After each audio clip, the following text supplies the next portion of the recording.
Well, welcome. It's good to see you all.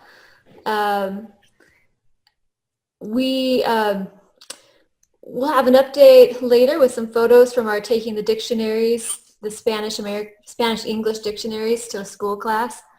We had a good time on that, and but we'll share that again next time. We're just really thrilled tonight to have Bev Christy with us, our district governor. Bev, are you still there? I don't see you anymore. Yes, I'm here. Yeah, I don't know why, but I'm not. I am here. I see you. There you go. Okay. Oh, All it's because right. I've got the smaller screen on right now. We've got Joyce with us, and we've got Stu with us. And I am thrilled that Bev is we're finally able to get sort of together. We don't have our whole group here tonight, but we're grateful for the chance to sit and talk a little bit. And just as a little introduction to Bev, I've been kind of thinking, growth is really one of the great experiences of life. I think growth is one of the real joys in life, whether it's learning a new skill, learning how to do something, developing a trait that you care about, or overcoming a challenge.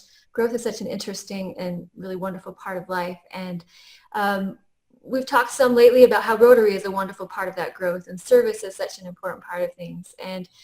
Um, and so tonight, Bev's going to share with us a little bit about how her Rotary experience has strengthened her and how she's grown from that experience.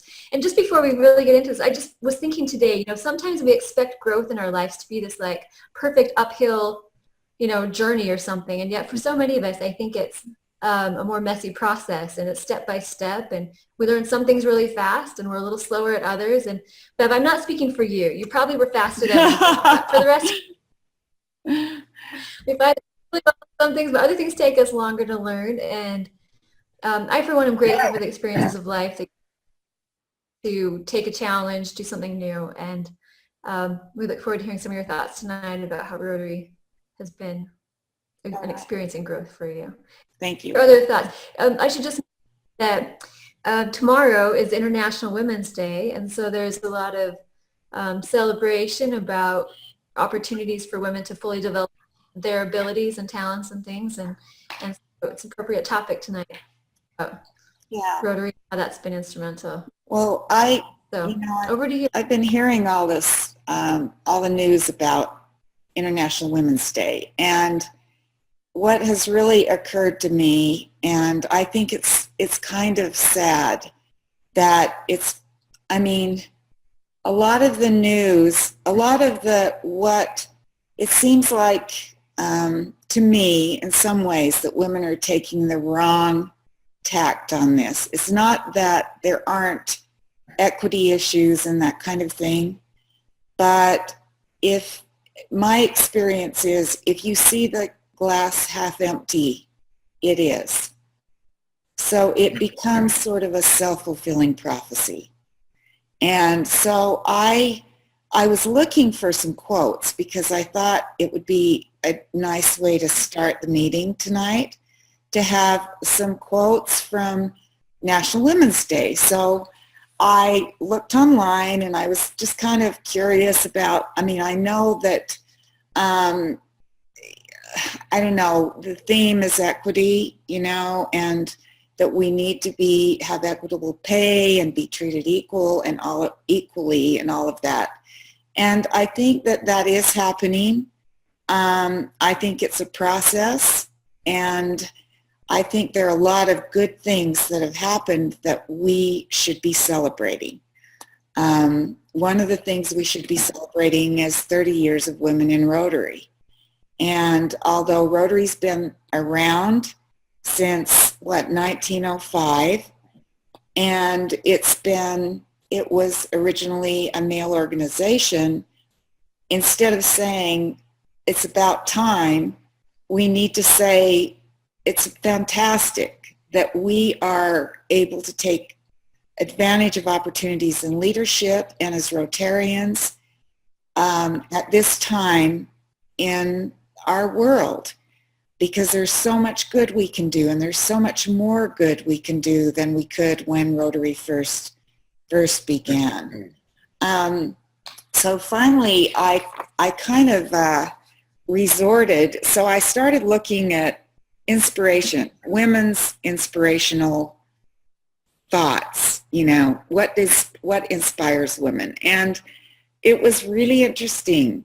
So the first thing I found was kind of a lot of quotes on women feeling okay about aging. And that was interesting because I think that, I mean, we're all aging. Certainly I'm aging. And the other was for body image, sort of accepting your body image and accepting who we are inside. And I think that as women, a lot of times, a lot of our insecurity comes from outside instead of within. And we need to, I finally resorted to inspirational thoughts that had nothing to do with International Women's Day. I put in spiritual thoughts for women. And that's how far I had to go to find something that was more in our hearts and internal instead of external, which I thought was fascinating. So this is the quote that I pulled up that I thought would really fit with some of the things I'm going to talk about tonight. You become what you think and what you believe. Your thoughts, therefore, create your reality. So whatever we think, whether we're male, female, or whatever we think about life, that's what it is. However we think about ourselves as women, that's what we are and that's what we become. So my journey in Rotary actually was a little bit different, I think, than a lot of people's. I didn't really have an aha moment, for one thing. I think some people say, this is when I became a Rotarian.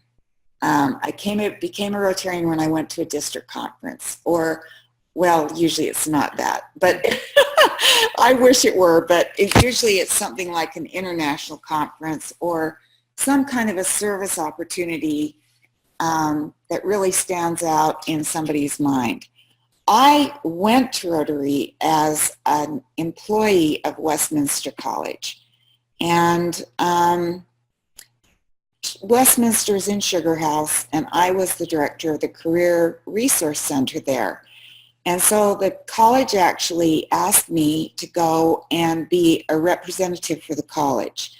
And what they had in mind is that I would be an ambassador and get employers to be internship directors, employ our interns, and employ our students, because we're such a small private college in the middle of a bunch of public colleges in Utah.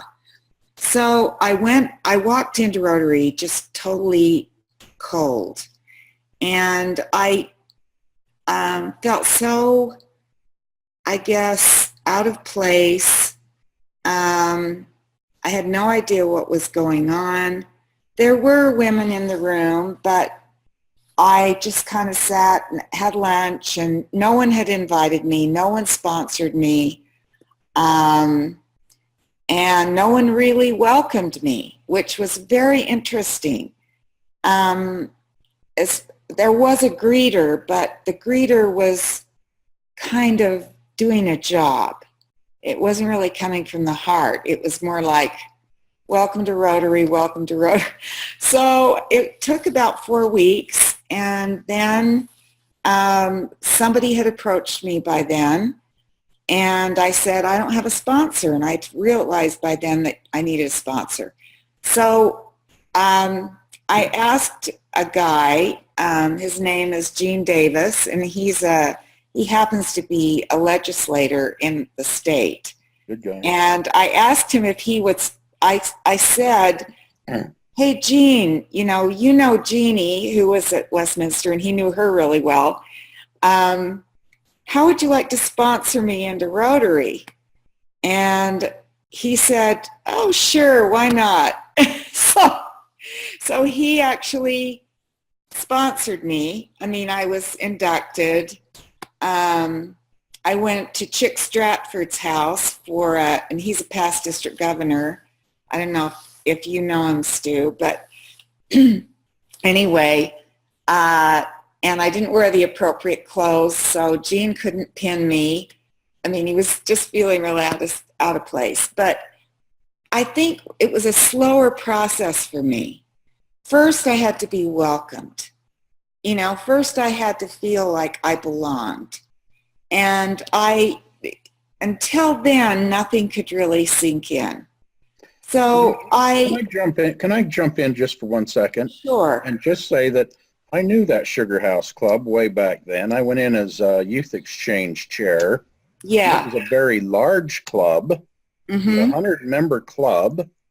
And I'm going to say it would have been a little intimidating going into those guys because they got a lot of clicks and they got a lot of direction and, you know, and it would have been hard for them to open up their hands and even welcome you in maybe sometimes. But anyway, I mean, it was really interesting. I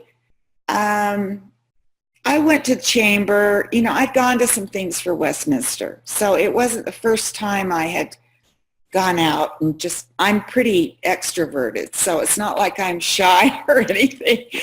But still, it was mostly men, mostly people I didn't know. And so I had to feel welcome.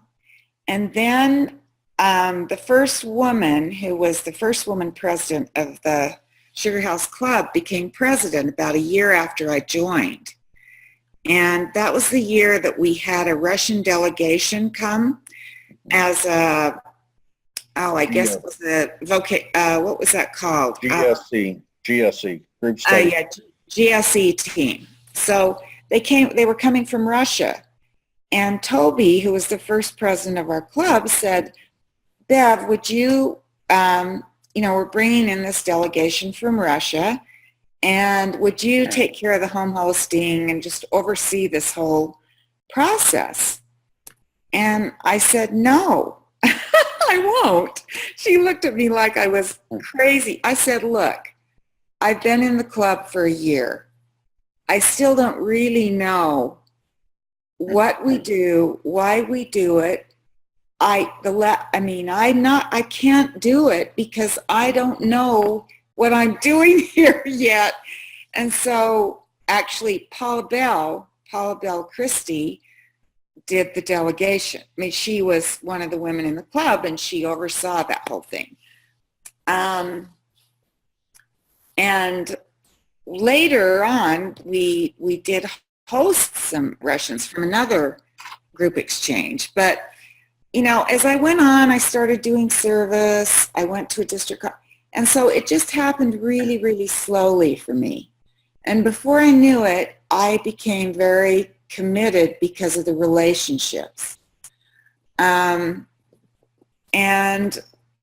I mean, kind of my life has been a combination of feeling like I'm kind of not that adventurous, you know, and then I find myself doing things that are very adventurous, or they're not something that most people would do. So as soon as I realized what I was doing, I took on a leadership role in the club. I got on the board and I started leading service projects and that kind of thing. And ultimately, I did become the second woman president in the club. And at that time, the club was about 75 members. Right now, they've lost more members, but at that time, there were 70. Aren't they 40 to 50 or something now? Yeah, they've lost quite a few members. But there was a little bit of trouble in terms of people accepting a woman in a leadership role. And you know, I think that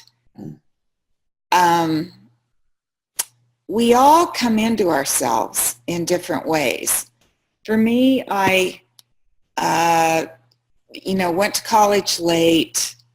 I kind of, I was I went to college when I was 35. I started earlier, but then I went back to school, my bachelor's degree until I was 39. Got my master's when I was 45. I was just kind of a late bloomer. And at the same time I was kind of coming into this, I started running and ended up competitive, and there weren't as many women running then. So I qualified for Boston, ran the Boston Marathon, never been east of Denver in my life, and here I am 35 and doing that. When I graduated, I thought, well, I really need to do something exciting. So I actually went to the Sky Ranch and did a skydive. And then I was so frightened the first time I did it again. And that was just such an interesting kind of progression as I got a little bit more comfortable and as a woman and comfortable with leadership. Since then, I've done some things like climbed Kilimanjaro.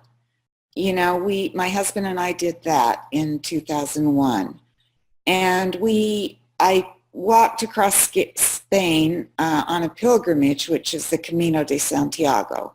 And that was really interesting. And then I thought, I need to make a difference in Rotary because I have so many relationships.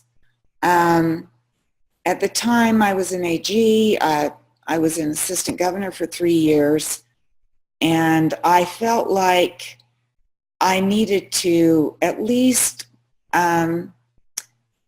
get women more involved, try to get women into leadership, into president positions, into AGs, and potentially into the district governor position in our district. I'd done a lot of that kind of thing at Westminster College, and I didn't know how it would be taken in the district, but I think we're definitely ready for that at this point. I think it's taken some time, but again, it's about relationships, about feeling comfortable. Whatever you think you are, it's a self-fulfilling prophecy. So that's why this Women's Day tomorrow, International Women's Day, it's a happy thing in a way because it's a celebration, just like the celebration of women in Rotary. But we need to look at the positive side of things. It's very easy to look at the glass half empty. And we get to choose. How are we going to live our lives? And as men and women, and we just can't live without each other, that's for sure. So there needs to be, more respect from both sides. Equal means equal. It doesn't mean that one side or the other is discriminated against, or one culture or another. And so as I've gotten older, I think I've become more accepting and more comfortable basically in my skin, as we all progress toward that, if we're growing. Does anyone have any thoughts or questions or comments on that?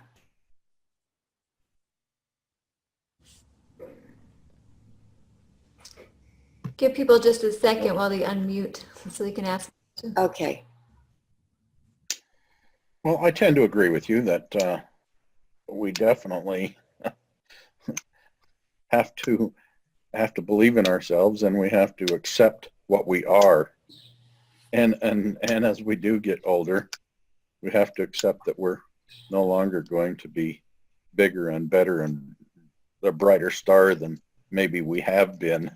You hit 60 years old, the light comes on that, we're not going to be doing a whole lot more. have a lot to contribute. I just have to add in there, I think there's something about wisdom and experience that's always really valuable. I feel like we all need each other, and we all have different things to contribute based on the stages of life we're in, the experiences we're having. So still needed. Yeah, and I think that the problem with, I think that everything you're saying, Stu, is true, except that we've got to accept change. Well, that's right. And we can't give up. That's the biggest problem, I think, with a lot of people who are getting older, and they're getting more. I think that people tend to get set in their ways, and then we're not as open to new ideas. We're not as open to, this tends to happen. I don't feel that way at all. I feel like, we've got to listen to, we need each other, but that means there has to be listening going on both ways. We're not so wise that we can't learn a lot, and, from people who are more experienced than we are in this day and age. We're experienced, in many ways, but a new age is dawning, and we better start getting used to the idea that change is healthy. I mean, not of you and I, but just in general, I believe we're always changing, changing for the better or the worse, but it's not a matter of things are changing and it's never changed before. And things just take progress and time and respect, and I think change is a beautiful thing. Yeah, I agree. And I wish that, I wish I could say that in every situation that I've been in this year, everyone in the entire district has embraced that. A lot of people have, but it's hard. I mean, I think by our nature as humans, we're kind of change averse, don't you? I mean, we have to, because we've lived a certain life, we've all lived a different life, and we can't walk in somebody else's shoes. Right. I feel very fortunate because I was a very late bloomer, and I didn't even come into myself and my own kind of feeling of freedom until I was a woman, a woman with children. So it's just been really an interesting journey. Life is like that. Yeah. Well, you're pretty brave jumping out of a plane, not once, but twice. Well, it kind of surprises me too, because I just, it all happened later in my life, and that's what's really interesting. I was 40, it was late enough, and I told my kids, hey, you got to try this when you're my age, and then when they got to be old enough to make the decision, I said, never mind. And I didn't tell my parents until I was through both times. I mean, I wasn't going to tell my mom, hey, guess what I'm doing tomorrow? Oh, that's funny. So how many children do you have, and how old are they? So I have a son who is 45 and a daughter who's 37. And then my husband, Ed, has a son, 31. Okay. And then I have 5 grandchildren. My oldest grandchild is Tyler. I don't know if you've met Tyler, but he was in Puerto Penasco during the district fiesta. Oh, okay. Yeah, I didn't know that. He built houses with the interactors, and he's going down again this year. Oh, wonderful. It's really exciting. But he's 17. He's a senior. And then I have a granddaughter 13 and a grandson 10. And then Tyler, the 17-year-old's younger sister, is 18 months old. So Hmm. he's 16 years older than she is. Oh, that's great. What a great span there. Yeah. And then and then I have a stepson that is my daughter's, and a step grandson, I guess, my daughter's stepson. And Okay. he's 10. So, Oh, great. That's yeah. a nice group. That's Yeah, nice. it is. It's really, I love being around them, and it's a lot of fun. Well, I jumped out of my first airplane when I was 19 years old. You were in the service, I'll bet. I was in the Army, and I was in the 19th Special Forces. Oh, really? And at 19 years old, the Army I earned a Green Beret. Wow. Wow. So, I mean, That's that impressive. that empowered me. And I mean, Phase One Special Forces, we jumped in with 104 guys. We graduated 35 Wow. in 30 days, but 12 of us were Utah National Guard guys, and we wouldn't let anybody quit. Sweet. That is so Team cool. And the measure of teamwork is just right there. Yeah, I mean, we all have this story about building our confidence and really, like you said, you were a team. You wouldn't let anybody quit. No, we lied, cheated, stealed, whatever it took. That's Natalie, really, you wouldn't believe that, would you, Natalie? Oh, yeah. No, not at all. I'm going to cross my fingers. Bev, yes. I think you should know, and maybe Jenna too, that Natalie and I were on the West Jordan City Council together for at least 2 years. Oh, Yep. really? Wow. Yeah. That's great. I Back bet when that I was- was fun to serve together. I was like 15 and Stu was like, Yeah, so Natalie, what's your story? oh, story? that's my story. So born and raised in West Jordan. Married my sweetheart when I was going to hair school. I met him. He came and got his hair cut. And the joke is that he married me, so I have a lifetime to get it right. Right, good idea. And, yep. I met Kelly and Penny when I actually was a steak camp director for my church, and Penny was one of my assistants and helped me with that. And then I got involved in politics, heaven forbid, and ran for city council like Stu did. I think I was 2000 to 2004. Aren't you 2002 to 2006? I think you were. Our terms were offset, weren't they? I think you're right. I think I went in 2002 because I went in the Olympics just after we got in. Okay, yeah. And I served on the Olympic committee and helped run the downhill race course. Yeah, yep. So that was together. That's fun. Yeah, so I went to Rotary meetings and stuff when I was on the city council and knew a little bit about that. And my husband and I lived in West Jordan. I have 2 daughters. One was born in 93 and one was in 96. So they're 22 and 25, 24 now. And when did you jump out of your first plane, Natalie? I'm smarter than you, too. I haven't done it yet. Well, actually, I don't think Stu had a choice. Yeah, Stu didn't know any better. So Yeah. you're definitely smarter than me. I've wanted to jump out of a plane since I was 12. Oh, wow. And that's funny. We love to go to Lake Powell and we jump off rocks and cliffs, Yeah.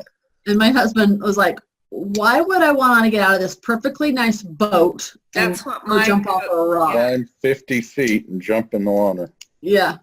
So that's about the extent of my, fun. But I love Disneyland. That's my favorite thing. I'm going there on Monday. I just got back in February. No, Stu, it's the happiest place on earth. I've been there. I hated it. I was there in 57, 58, just after they opened, and I've been there every other year of my life until I was 30 maybe, and then I've quit going. I love it. But the trick is you don't go when they're busy. I have this little calendar and I go, I found out. not busy. So We just went. How We did just you went. become a Rotarian? Yeah. So my kids, it's my kids' fault. Yeah. Oh, did you ask Janet or me? Well, I wanted to know how everyone did. I mean, because I'm curious. So your kids got you involved. Yeah, so I knew a little bit when I was in the city council with Penny and Kelly, because I'd go to meetings, and I knew Penny and Kelly. I always call them Kelly and Penny. Hold on, and hey, sweetie, how are you? You on your way home? Oh yeah, but I figured no news was good news. I'm just at my Rotary meeting. Are you on your way home? Okay, be safe, and I'll call you when I get in here. Bye. Is Joyce still with us? Joyce, take mute off. Oh, I want to hear your story too, Joyce. Yes, Joy. I would love to hear your story. I was born and raised in North Dakota, and I've lived in Utah since 1987. I'm a registered nurse. I work at St. Mark, and we got involved with Rotary through Penny and Kelly as well. Brent has known Kelly for many years through the Utah Health Insurance Association, and that's how I got to know them. And Kelly's been asking us and telling us about Rotary for a long time, and then when they developed the E-Club, he asked Brent to be the first president, and so that's how we got involved with Rotary. And I was in another service organization. It was called Zonta International. It was a women's organization.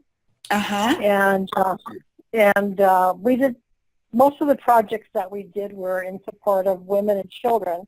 And so we had scholarships that we gave to girls that were going into the math science area, because Amelia Earhart, it was the person that Zonta was founded after. And so, yeah, they promoted women and children, and like I said, the scholarship was for women all the time going into the math science area.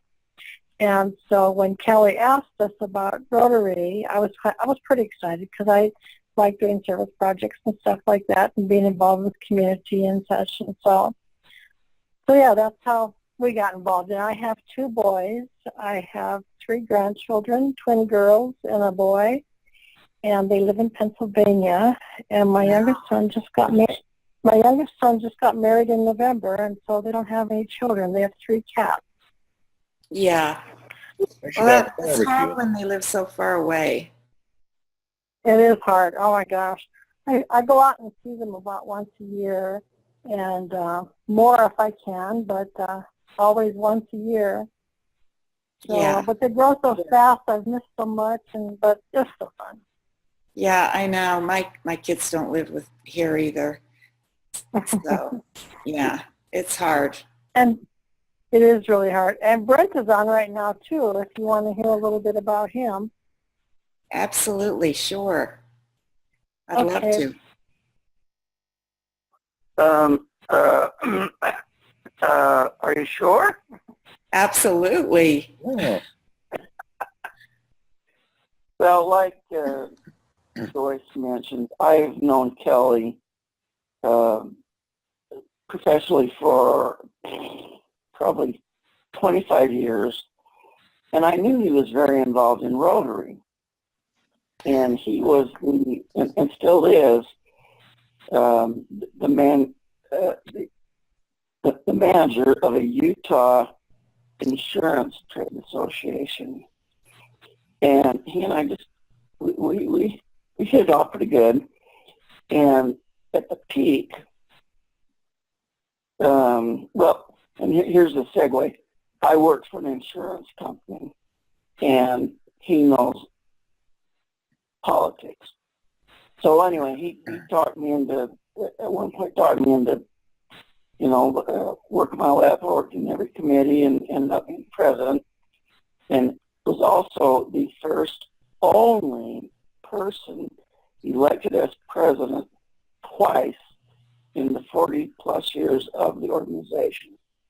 But Wow. During our chit-chat and whatnot, he would say, he would talk about Rotary, not pushing, just informative. And I don't know, 2-3 times a year, I'd say to our little group, well, you guys know I'm in Rotary, and we're going to do this. If you would like to participate, make a donation, would be glad to help it. So I did that for years and, really didn't even think about it. I thought, that's my friend Kelly. Well, and then one year, oh my gosh, I don't know how many years it's Yeah. just for, they had a polio immunization fundraiser. And I knew it because of Kelly, so I sent him a check. He called me back in tears. Brent, do you know how many children are going to be immunized because of you? I hadn't really thought about it because I didn't know, but oh my gosh, what a blessing. And he and I just got really closer and touching. closer. Penny and I and he and Joyce, we play hard, we work hard, but Kelly's very much been a mentor. I was so excited when he asked me to form the E-Club. And this E-Club is going places. I think we're going on, our third year fourth in June. But we had a little start off, and we had 2 fundraisers in, 2 months? And we had 4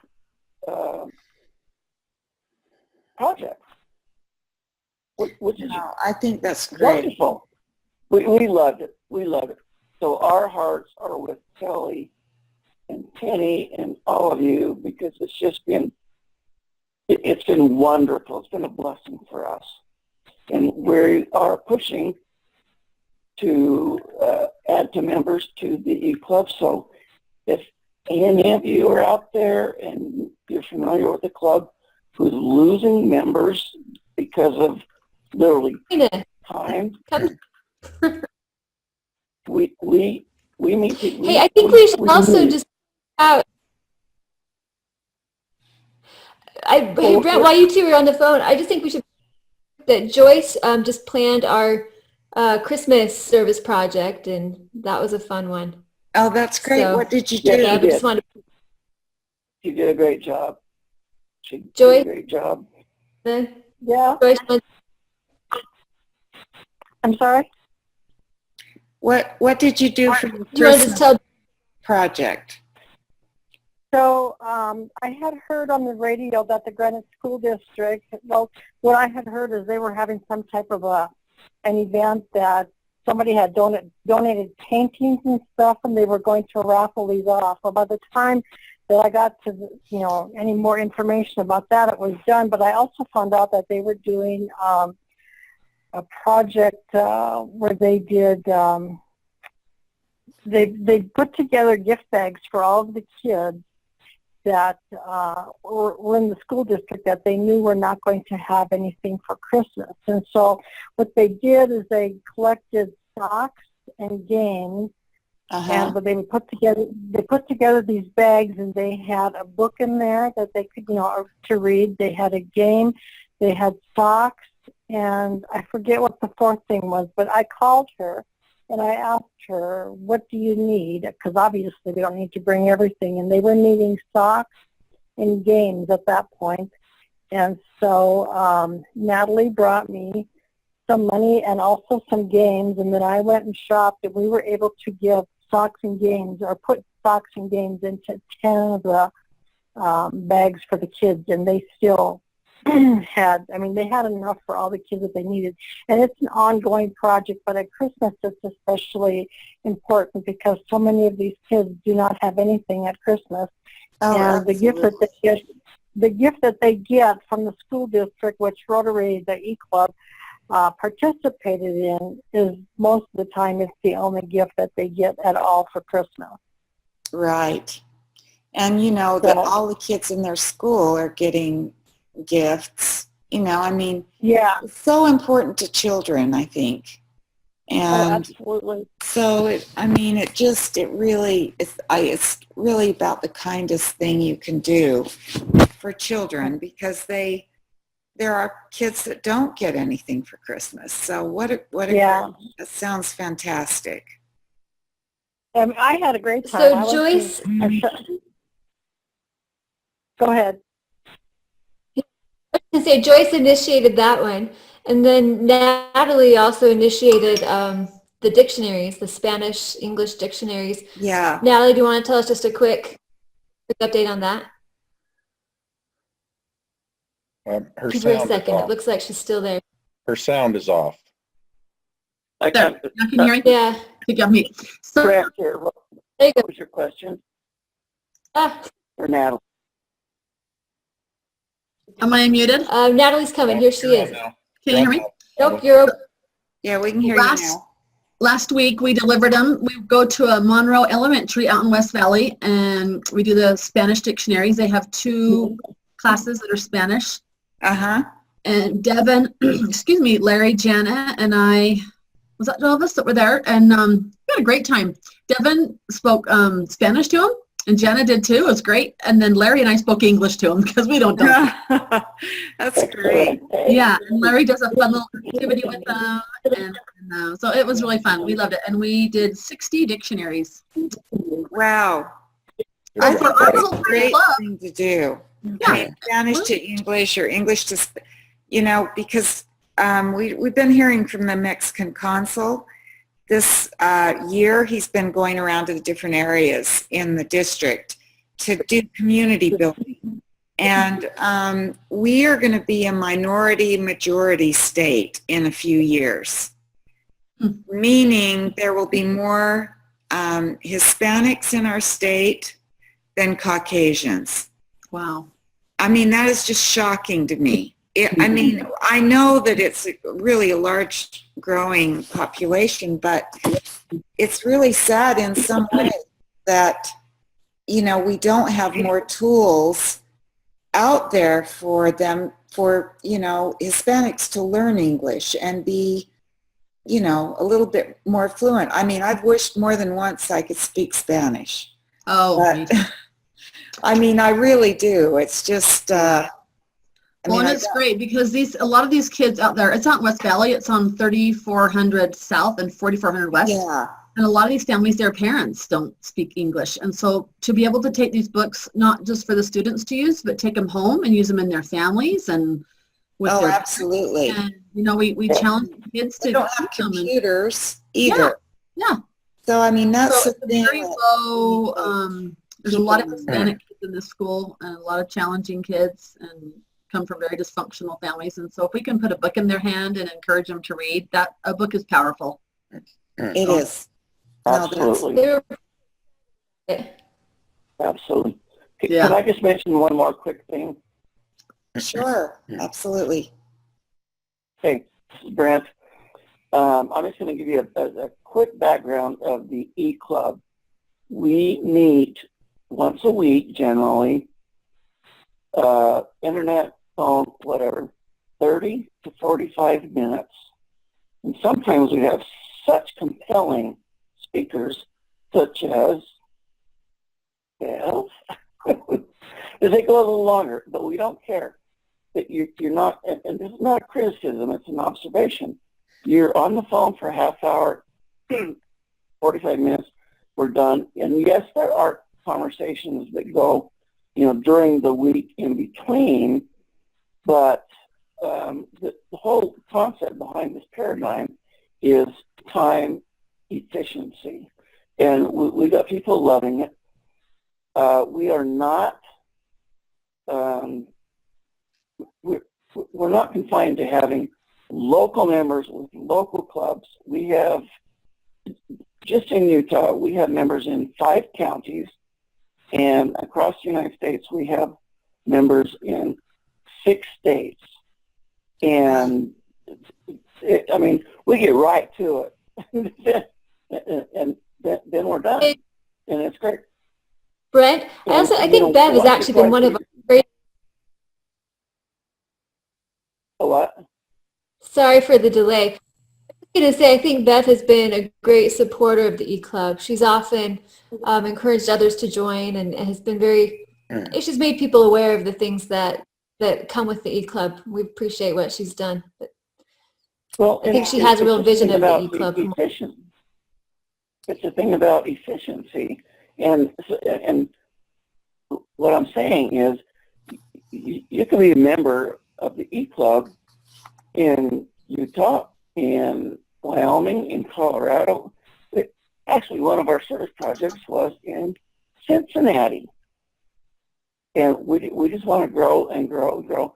So if anyone knows traditional members or clubs that are losing interest, we advocate that they talk to the member and they say, well, this would take less time that you probably get. No, I totally As much. agree. I'm in competition with the local clubs.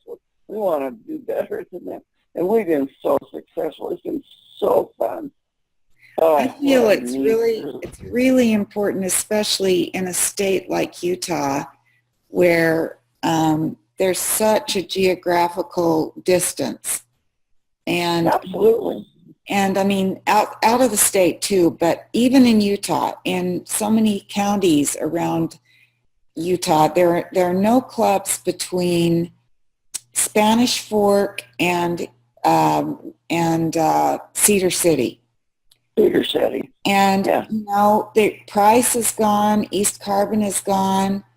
There are a lot of clubs in between, and there are some areas even, in the Salt Lake Valley where people could join the E-Club and they could do service in their communities as an E-Club member. And so I am a huge supporter of this concept. I think it's really an amazing opportunity, and I feel that it has, there's so much potential for growth and for service and for connecting, in person when you can. But what a great opportunity to just, have something a little bit more varied in terms of a geographical commitment. That's really, really nice, and for like-minded, service-minded people. And there are so many great people in your club. I mean, all of you are such leaders, and I'd love to see it grow. I am totally supportive of it. It is growing. Yeah, we might be small in numbers, but we all pack a big load of dynamite. No, you do. I mean, I absolutely agree. And now you've got Devin on board. I know.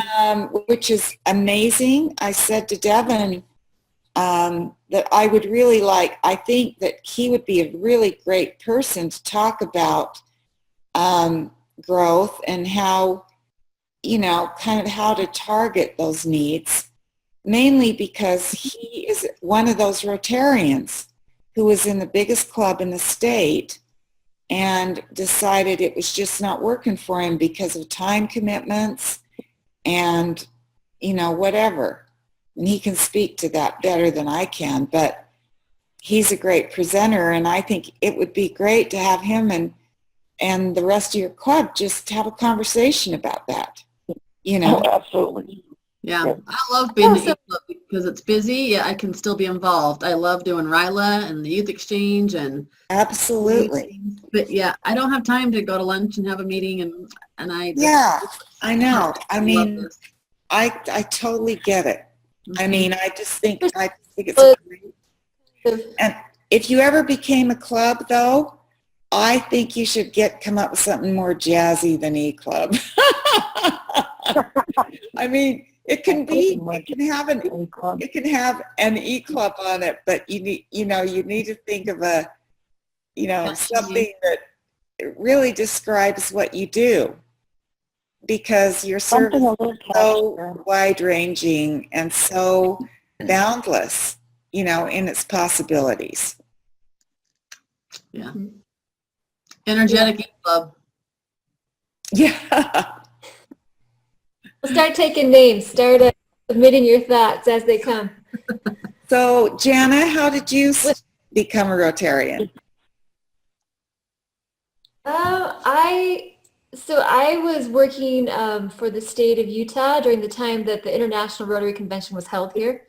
And so I think it was Fred Berthron, a couple others came, Jim Brown, a few others were involved that time, but they came to my office. I was doing international culture for this. And so they came to my office for connections while we were hosting national Rotarians. So that's how I first kind of connected. And well, I guess it was a little before that, but that was a big part of getting involved with Rotary. And so the convention was asked me to participate in one of the. So were you a Peace Fellow first? Well, that's what it had started a little before because I was aware of the fellowship and I had applied for that, and I'd actually just received the fellowship. But when they came to my office, they didn't know that. So it kind of all fell together all at once. And while I was helping them host their international delegation, somewhere in that process, I forget the exact timing, but I received the fellowship, and I think I was already in the process. I have to really think back to that, but it all happened before the convention came, which is why one reason they invited me to, the international RI invited me to participate in one of the first events of the whole that's conference. Great. I mean, I remember that. That was so fantastic. Yeah. And then I just loved all met around the world. I love the genuine caring about others and the spirit of service. I think it's such a rich part of life, and I just love the Rotarians, whether they have lots or little, always give of the best they have, and I just think the world. Absolutely, and we need to keep that in mind. Yeah. So that's the story. It's been so fun to have everyone. Closing comments, or you're welcome to add anything else you'd like to, or if you have any other things for us. I think it's great to get to know you better. I mean, I would much rather do this than, just give my spiel. So, and Stuart, thank you for joining. It's great to have you on, and I think you've got so much potential there that I really hope that you succeed, and anything I can do to help you, please let me know. Thanks. We really appreciate that. We were talking about how the E-Club can at least be a part of people's, even if people are here for a time and go back to local clubs, it can fill a need that it seems a lot of Rotarians have, where things just aren't working for them. But to keep them Rotarians, we'd love to have them join this way. People have suggested a lot of other great ideas tonight. So mostly it's been a lot of fun talking to everybody tonight. It's been a great conversation and fun to see so many faces tonight and hear the voices on the phone. I think it's just so great to hear each other's stories, and I think it was a great reminder tonight as we heard the different individual stories about how we each have something to contribute, and that when we come together we can do a lot more. And on that topic of International Women's Day, I think with the challenges our world faces today, we need the best of men, the best of women, and the two to come together, which I think Rotary has potential to do as well as anyone I know. So absolutely. I agree. Been fun. We hope you'll join us again sometime, Bev. You're always welcome. And that's usually Thursdays at 8 p.m., first and third Thursday of the month. So anyone have anything else to? It's nice to be here. Do we have any volunteers? Stu, it's great to have you. Yes, I Stu, love your sharing. it was nice to have your comments. But one thing I have is we're working on getting our RILA alumni. So kids that went to RILA in the past, they can apply to be an alumni. Sierra posted the application. We sent it to all the kids, and Sierra posted it on our Facebook page and the website. So if you know of any students that went to RILA last year or even in the past years, if they want to apply, to have them get online or email me or whatever, so they can. The deadline to apply is March 31st. You heard about there's a student who's a Rotaractor in the Mid-Valley Club, and I think she's applying. So she wants to be a facilitator, right? Or an She alumni? wants to be a facilitator. Yeah. Yes. So that's, I think I taught her, she was at the meeting Saturday, wasn't she? She was at the meeting, yes. Yeah. So I've got her information and she's got my information and she can But apply if I find anyone else, if I think of anyone else, I'll let you know, Natalie. You're doing a great job. Thanks. I love it. I love the kids. And that Ryla is what got my Shannon went to Ryla, came home, and that's what got me into Rotary. So it's all Shannon's fault, and it all stemmed from Ryla. So I believe that Ryla teaches kids to be servers and leaders, and definitely think outside the box and think of others other than themselves. So Exactly. I agree. Good job. So of the things we think, say, or do, is it the truth? Is it fair to all concerned? Will it build goodwill and better friendship? Will it be beneficial to all concerned? And the most important, is it fun? Exactly. Thanks, everyone. Have a great All right. week. You too. Bye-bye. Thank you. you. Thank you. Natalie. Bye-bye. Nice Thanks, to talk with everyone. Bye-bye. We will be in touch. Bye.